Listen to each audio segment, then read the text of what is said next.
There's no crying in baseball, but maybe in basketball. Get that stuff out of here. It's Southwest Bias. It's Southwest Bias, brought to you by our friends at Branded Bills. Sign up today to get custom apparel and hats from Branded Bills. Use that promo code PHNX when you sign up for 20% off your first order. And yeah, there's no crying in baseball. But lately, as Suns fans, there's been a lot of crying when it comes to basketball.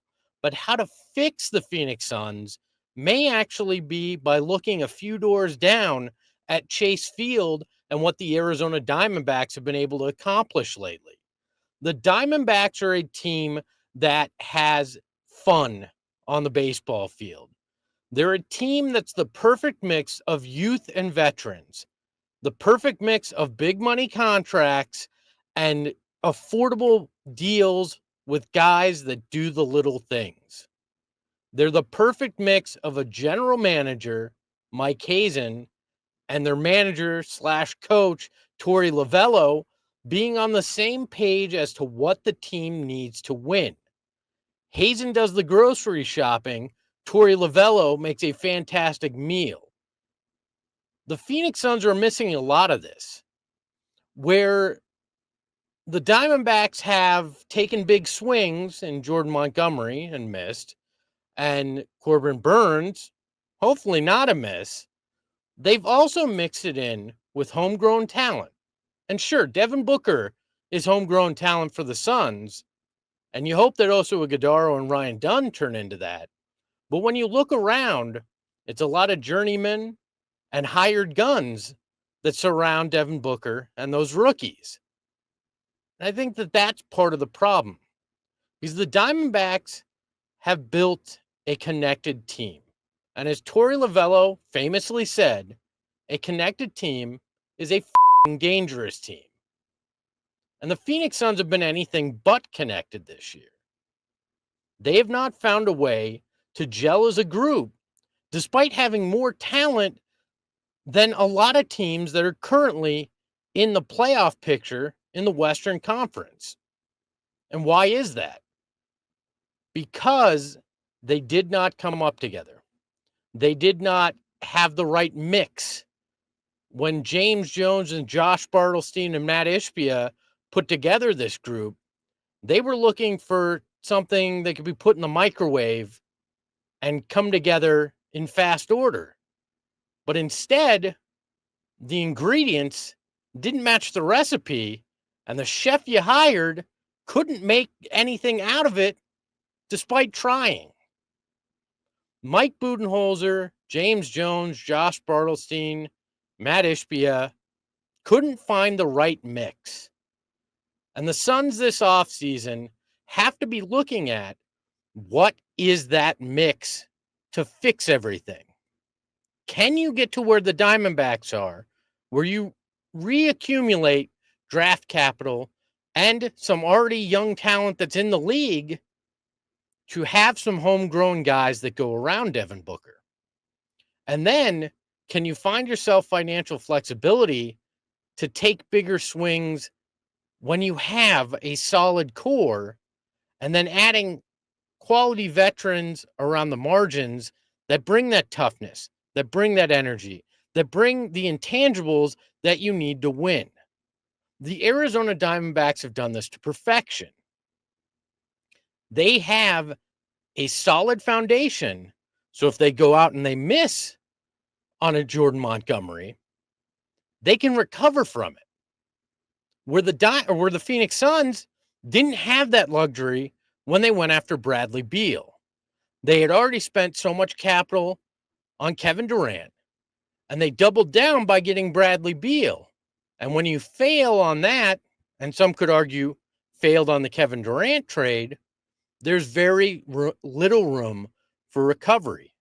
This offseason is about finding a way to recover from those mistakes, to get that foundation to a place where it makes sense again around Devin Booker.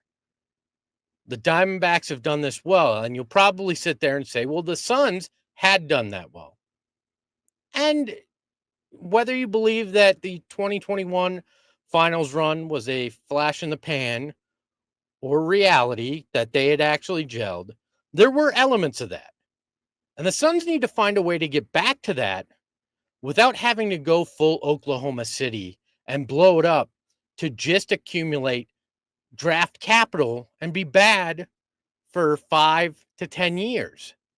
Devin Booker has said he does not want to be in a rebuild.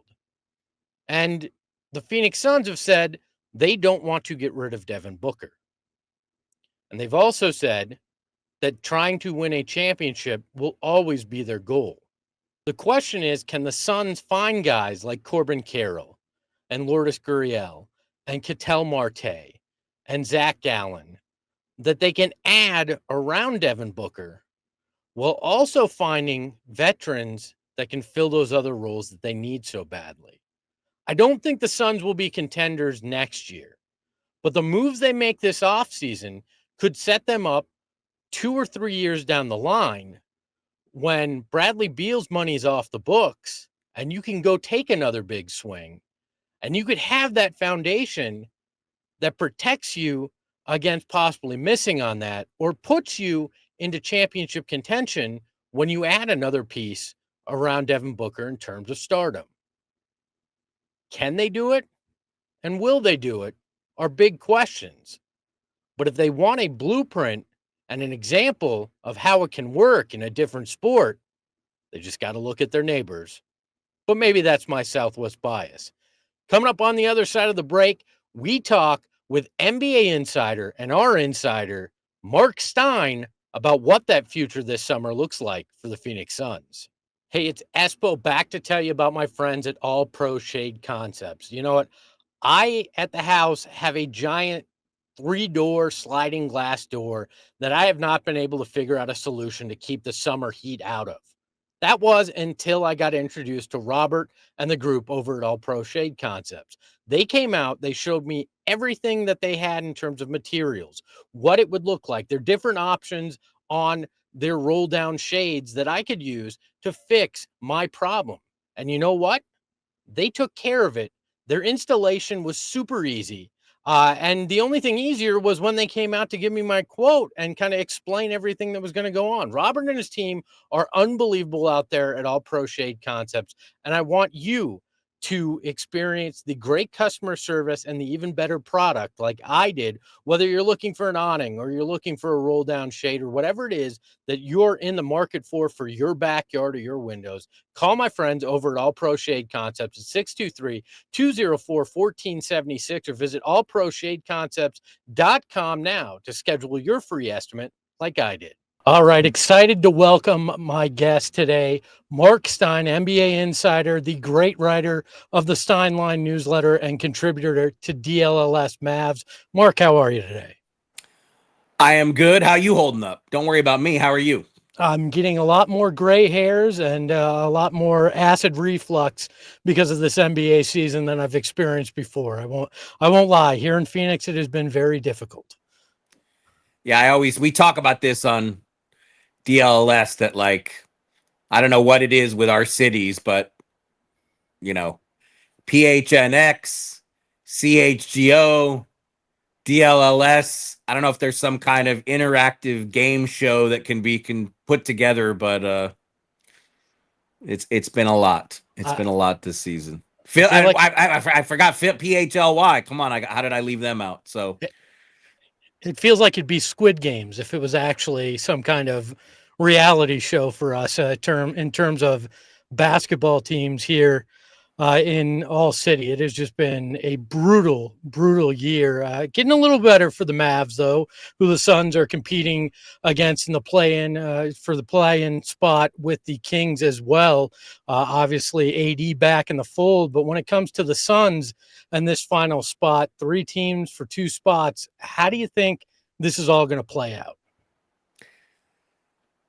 I mean, look, Sacramento is doing everything it possibly can to keep the Suns alive, but I don't know that it's going to be enough. I mean, and look, whoever it is, whether it's Sacramento or Phoenix that ends up 10th, I think the Mavs are going to beat them in the 9-10 game. So like I said, I just started to my gut instinct is the Suns are finished. The Suns are done. There's no way if Durant doesn't play. But I mean, the Kings have just unraveled to such a dramatic degree. I mean, they started 10-2 under Doug Christie. I mean, who even remembers that now? They've been, I mean, losing to Washington on Wednesday night was just, I mean, that was a statement, I guess, that the Suns are not out of this, even though, again, it's, we only know KD's out for that first week, but it was a bad enough ankle twist that it's hard to see how he can really rebound from it. Again, I'm not going to say the Suns can't finish 10th, but, that's not exactly celebratory material here. On the Dallas side, it seems like injuries have kind of subsided a bit. Obviously, AD back playing pretty well.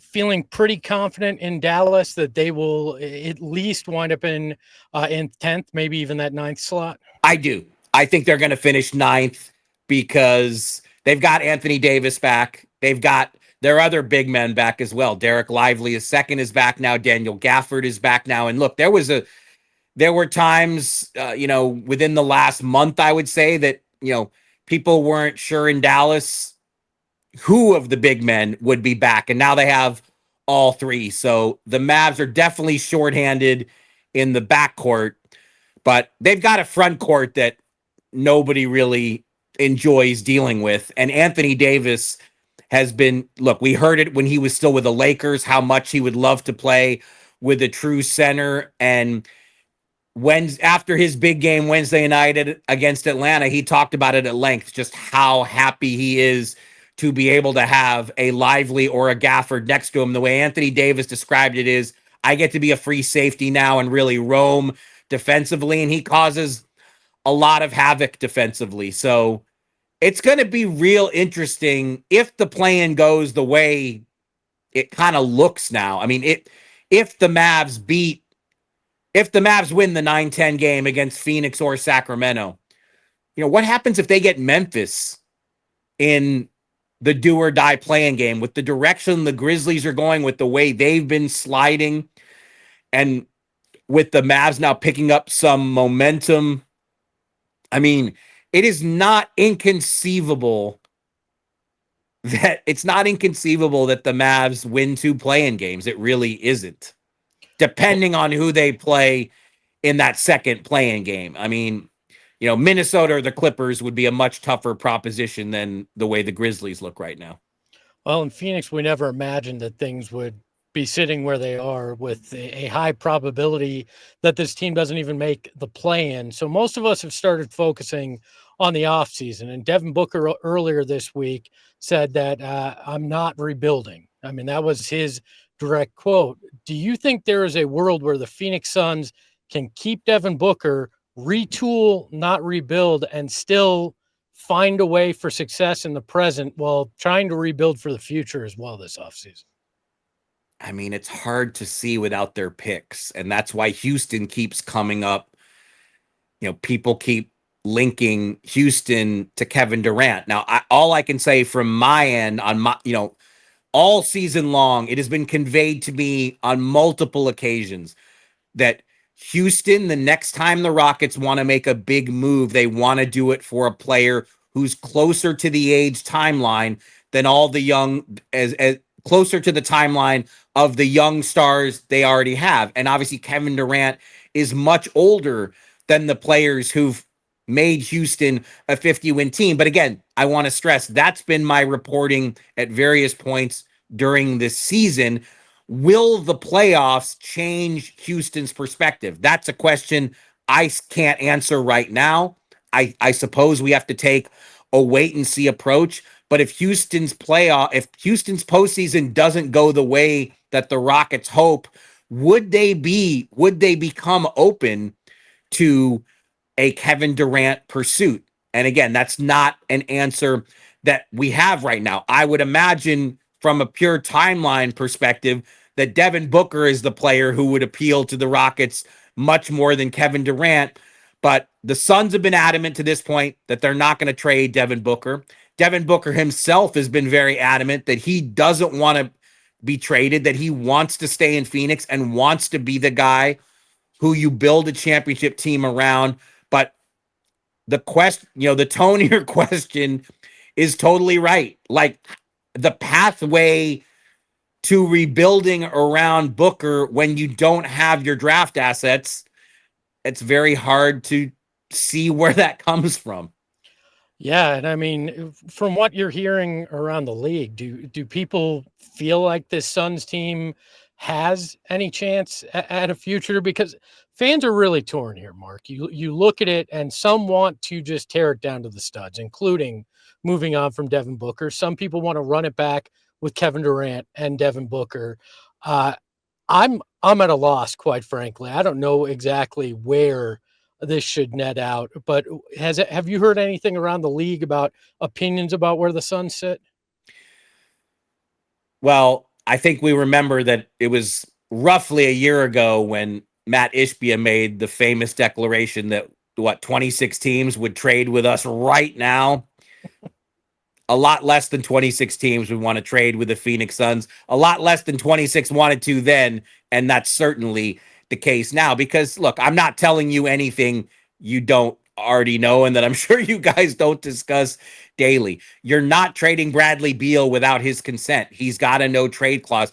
He has to want to go in a move. And to this point, there has been zero inclination from Bradley Beal that he is open to being traded. So it's not just the difficult. You have to. It's hard enough to find a trade in which a team is willing to absorb that kind of money, because Bradley Beal has nearly 111 million left on his contract after this season over the next 2 years. It's not just the challenge of finding the trade partner, but Bradley Beal would have to bless that trade. And so, what is the trade out there that makes that happen? And then in the Durant case, it just, look, Kevin Durant is still an incredibly productive player, ridiculously high efficiency player.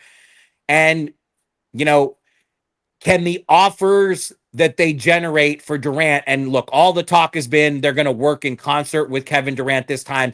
It's not going to be like we saw at the trade deadline where they went pretty far down the road in talks with Golden State on a trade that Durant clearly didn't want. By all indications, it won't be like that this time. But how big a haul you can get for Kevin Durant is going to determine whether your question gets answered. Can you get enough back in a Durant trade that gives you a course to refit this team around Devin Booker? And it's an open question right now. There's going to be considerable interest in Kevin Durant. Again, he is still an absolutely elite scorer, and there will be interest. I mean, this is just purely my reaction. This is not reporting. This is just like hearing San Antonio as a potential suitor. That one does kind of get me curious, because do the Spurs get to the point next season where they say, we are ready to be more competitive. We think we want to put an elite veteran next to Wemby to try to, really make a run. Are the Spurs going to say they're really in position to do that when Wemby has missed, the last 6+ weeks of the season? I think that's one to at least keep an eye on. The Spurs could obviously furnish Phoenix with a lot if they are indeed a team that's going to go after Kevin Durant and a team that Durant would want to land with. I don't know. I don't have those answers for you yet, but that was one of the teams that when you heard them mentioned, it did kind of get me curious. How much does the Greg Popovich situation kind of impact what the Spurs do as well? I imagine that they're still trying to figure out so many things internally. Yeah, no that question. Might change it. No question. I mean, we frankly don't have a firm timetable on when or if Greg Popovich can come back to the bench. And again, I do think the biggest variable is Victor Wembanyama. He's expected to make a full recovery, but this is a scary injury and a long-term loss, and just a very dispiriting way for his second season to end when he was playing all NBA level basketball.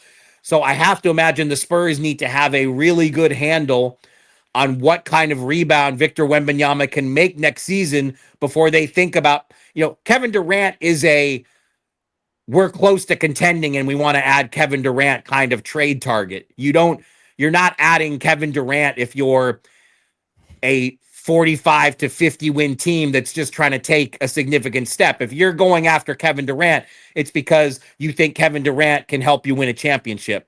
And are the Spurs really in that mode? I mean, it's hard to see that they're going to be in that mode this summer, but again, I think they're still going through the evaluation process there. Yeah, we live in a world where nothing trade-wise will ever surprise us again after what you guys went through in Dallas, obviously, earlier this year. You brought up Bradley Beal, though, and there's been some talk in Phoenix, including from sources, that the Suns may consider buying out Bradley Beal out of the remainder of his contract just to move on. Does that thoughts process surprise you a little bit? Because that's obviously a lot of money to eat, and it's not something we hear very often in the NBA that a team's willing to do. I mean, it's such a staggering amount of money that I just functionally, like, how close to 111 million did the Suns have to get to convince Bradley Beal to take a buyout? I mean, that's a fascinating negotiation if it happens. I mean, because of the no trade clause, I mean, it is a way to move on, but obviously the salary cap implications, the buyout that would be involved. I mean, you're not getting, it's not like you get cap space out of that. You're not getting wiggle room to really do things. So, I mean, it's just, you have to at least put it on the table and talk about it because it is an option on the board. I mean, buying him out is technically possible. So you do weigh it. Is there any pathway to doing it? But how? Like, how do you buy out a player who has that much money left on his contract? I mean, Detroit did it with Blake Griffin. I would have to go back and look, but I don't believe, I thought it like I don't trust my memory anymore. It's just not what it was at my age. But the Blake Griffin buyout in Detroit, as I remember it, was still pretty well shy of 111 million. Maybe it was 50, 60 million left on Blake's contract at that point, which was still a crazy high number and a very high number to do a buyout from. But 111 million is, even for Matt Ishbia, that's a buyout. That's a whopper. Well, and a different place that those organizations, Detroit and where Phoenix likes to view themselves, are too. And Bradley Beal's situation is so complex, not only the no trade clause, not only everything that's gone on, but then obviously Josh Bartelstein, the president of the Suns, is Mark Bartelstein, Beal's agent's son. So all sorts of factors will play in to this offseason for sure. Before we let you go, Mark, when you look at the playoff picture, has there, in your mind, ever been quite as many contenders going in to the playoffs as we have this year? Because it really feels like, especially in the West, there's nobody that would necessarily shock you if they made a run. Well, I think a lot of that is there just seems to be such a lack of respect for the Thunder, which, look, this is what we do in the NBA. Until you've done it on the playoff stage, we doubt you. That's just the reality of the situation. But, last year, the Celtics won the East by 14 games. And that was the largest difference at the top of a conference since the mid-70s, when Golden State won the West by like 16 games in the 75-76 season, which people don't even remember. It was the year after Golden State won its first championship. The Thunder have a larger lead than the Celtics did. Like they're last time I looked, the Thunder were up 14.5 on the West, and still you got people just not really believing in them. They're gonna have to mow through the West in the playoffs to really make people believe. And teams like the Nuggets, because Jokic is just playing the best basketball of his life, the Lakers, because for all of the defensive concerns and the size concerns, LeBron, Luka, Austin Reeves, that's a very dynamic offensive trio that can cause problems and could theoretically win 4 games out of 7 because they're going to be so good offensively as a trio. And so the Warriors with Jimmy Butler, what are they, 17-2 as we record this, when Stephen Curry and Jimmy Butler are in uniform together. So these teams that have guys who've done it before and won it before, we have a lot of puncher's chance teams in the West because of that. You say these guys have done it, they've won it all, so you think they can do it again and go on a run. I just think it's the combination of that and this lack of belief in Oklahoma City, even though the Thunder's regular season resume is as good as we've ever seen. Yeah, it's interesting you bring up the 75-76 Warriors, because they wound up losing to the 42-40 Phoenix Suns. So even they, who proved it that previous year, struggled in the playoffs. Yeah, the Suns were the team that finished second in that season's West and ended up going to the finals. So yeah. The Thunder, that's where the Thunder are. Like, they have the best point differential, best nightly point differential we've ever seen. They're winning the West by this ridiculous margin, and people are going to doubt them until they do it on the playoff stage. And that's fair or not, that is the NBA way. He is Mark Stein. I implore you, go subscribe to the Stein Line on Substack. It is one of my favorite reads, and it has been for a long time now. You can also check him out on DLLS Mavs. Mark, thanks for your time. Espo, let me just say before you let me go, I apologize for the interruptions, that I hope the amazing editing, no one will know that I got phone calls during this. One of these days, I promise you, we're going to have 15 uninterrupted minutes that I don't mess up the show. So thank you. Thank you for your patience. I am just honored that you broke news with me on the line there. So that's all I care about. Mark, have a great weekend. Be good. Talk soon. All right. I want to wrap up today's show with something that really, really has bothered me. I went into a local store, and I'm not going to out them. They might be Target. And I was walking around, and I came to their sports section, the clothing and little knickknacks that they have that you can buy there. And what did I see? I saw some Sun stuff. I saw some Cardinal stuff and a little bit of Diamondbacks, ASU, and U of A. But what did I see front and center? Dallas Cowboys merchandise, Chicago Bulls merchandise, Denver Broncos merchandise. Oh, and yeah, New York Yankees merchandise. I don't know if this bothers you, but it sure as heck bothers me, because this is Phoenix, or one of the suburbs in the valley. And if you're selling other teams' merchandise, I think that means we're not doing a good enough job in raising fans in this town to truly appreciate the hometown teams. We're not building a culture to make things palatable, exciting, fun for a younger generation to want to root for these teams that they are now growing up around. And sure, some of it's going to be because their parents are transplants and they want to get them interested in those other teams. But why are we helping that?